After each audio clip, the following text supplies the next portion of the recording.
Here is the second idea. There was a study done called, I love this, studies always have great names. Okay, here's the study name, Gender and the Self-Presentation of Academic Achievement by Kimberly Dillman, Laurie Hetherington, and Alice Arn. They sound so intelligent, right?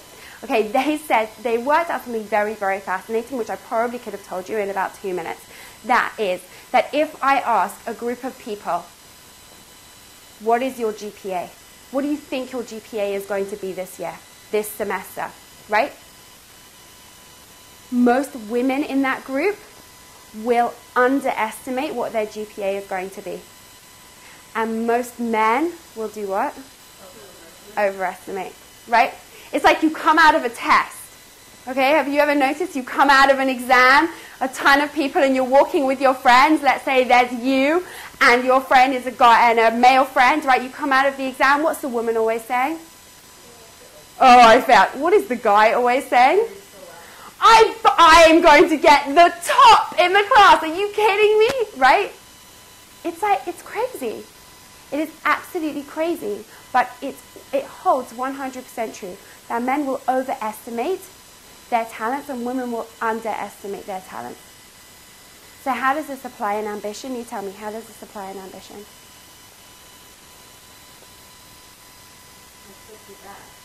Why? Because you're not believing if you're good enough to do it or to get to it. 100%.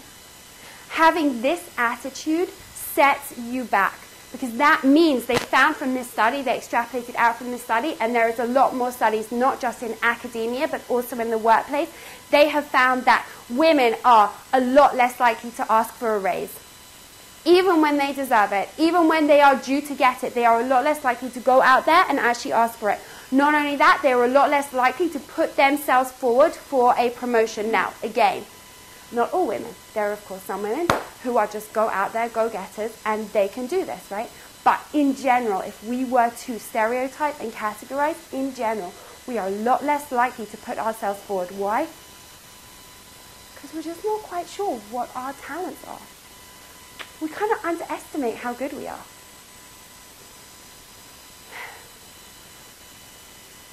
There's a character in the Torah that I'm sure probably everyone in this room has heard of. His name is Moses, right? Moses is kind of a big dude, you know, used to have one-on-ones with God regularly. It's like having a one-on-one with me, but God, okay? Lahavta el havdalah, not to compare myself to God, although sometimes I think that I am, right? That would be a scary place if I ran the world, right? It's one of those. There would be chocolate everywhere, right? It's one of those really scary things to me, right? That on one hand, sometimes I have a day when I just think to myself, if I ran the world, I would do it so differently. And then the next day comes and you realize how many times you screwed up the day before, and you're like, oh, thank God he runs the world, literally, right? So like this. Here we have Moses. Moses having a one-on-one with God. God is telling Moses what to write down in the Torah. Why Moses? Because Moses is told it's said of Moses that he is the most modest person in Torah. That's his character trait. His character trait is a trait called anava, modesty, right? He's the most modest person in Torah. Yet, do you know what it says in Torah about Moses? Not only it says in Torah that he is the most modest person, he also says he's the greatest prophet that ever lived.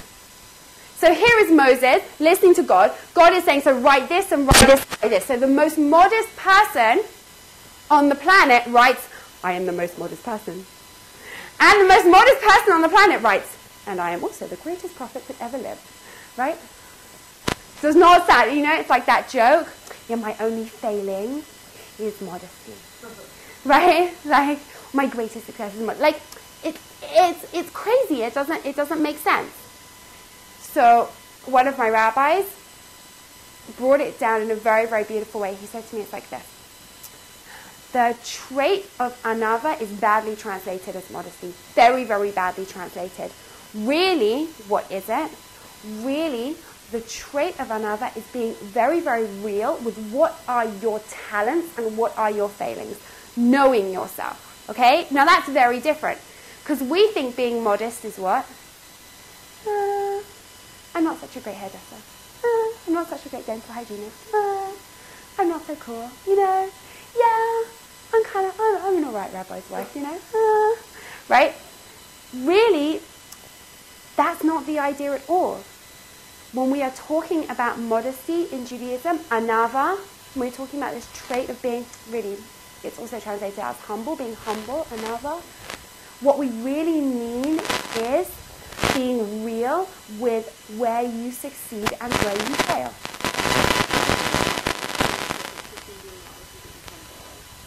Right. Okay, so let's use the word humble because I think you're right. I think that's a better translation. Humble, right? What we really have in Judaism is this concept of being absolutely real. Not overestimating your GPA, but not underestimating it either. Not overestimating how good you are and going for the raise 2 years before you should, but not underestimating it either and waiting for your boss to come to you and say, time to get a raise, right? This means of being very, very real with what you're good at and what you're not good at. And women hate doing this. But if you want to have ambition and you want to get ahead in whatever field you're in, you have to know what are you good at and what do you suck at. And not to underestimate that stuff which you're good at. Oh, I'm really good at being detail orientated, but I suck at this and this and this and this and this. No, we don't do that either. There's an idea in Judaism called Musa, which basically means self-development. Musa was never ever open to women. It's only become open to women maybe, I would say in very, very modern Jewish life has it become an area which women have studied, self-development. And Rabbi Smith at Neve said to me like this, I was like, why is that? And he said, because women love Musa. We just love being told how much we suck. We just love it. We just live in it. And then we kind of like ferment in it, right? Just like we ferment in our failings. Have you ever had that feeling? Well, it's usually when we're on our period, right? When you just sit there and you just ferment in your failings, right? We actually, in a sick way, we're all Jewish mothers, right? We just love to suffer, right? In a sick way, we like to just ferment in these feelings. So, and make everyone around us suffer. I've said this before, but I'll say it again because there's definitely some new faces here. This is a getting to know Hannah Goldstein, right? So one of the things which I do is I very much enjoy jaunting all around North America because I never get to see it, going to rabbis' wives conferences.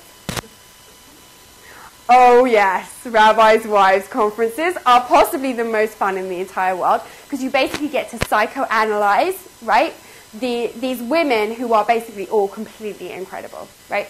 So this is how it happens. At a rabbi's wives conference, usually it starts at a lunchtime. So everyone is sitting around lunch tables, and it's always round tables. It's always the same thing. It's always a dairy lunch, okay, always. There's never any meat at these things. It's always a dairy lunch, okay, and there's always round tables, and all the women are sitting there chatting, and this is how the conversation goes. Oh, you're so-and-so? Wow, I've heard about everything that you do. I've seen everything that you do on Facebook. Wow, you're totally amazing. Oh my goodness. I've heard some of your girls talk about you. You're like totally amazing. And then the other woman they're talking to goes, no, I'm really not that amazing. No, you are totally amazing. I suck compared to you.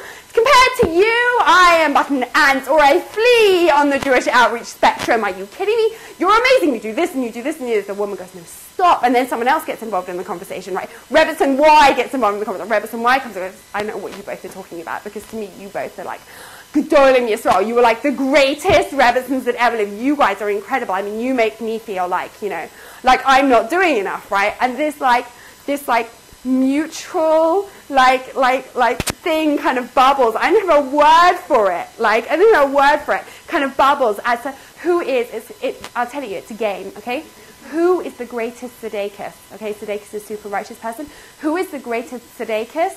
And the winner is the person who can say, not me, the loudest, right? The problem is that then I walk into the room, okay? And there am I with like my cute little carry-on and always like pushing and I always have like a very, very, very young baby with me, right? Because the last time I think I went with Mimi and then I just went with Ellie and he was like 5 weeks old, right? So I'm like, and I always do my makeup in the car. So I'll never walk into these things without my makeup done, right? And I'm putting my cute little carry-on like I haven't. And I fly Porter, right? Which is like the cushiest experience ever. So I've eaten vast, vast quantities of shortcake, right? Like, because you can get them free in the airport, right? So I walk in there looking all sassy, okay? And everyone knows who I am because I am the PR girl, right?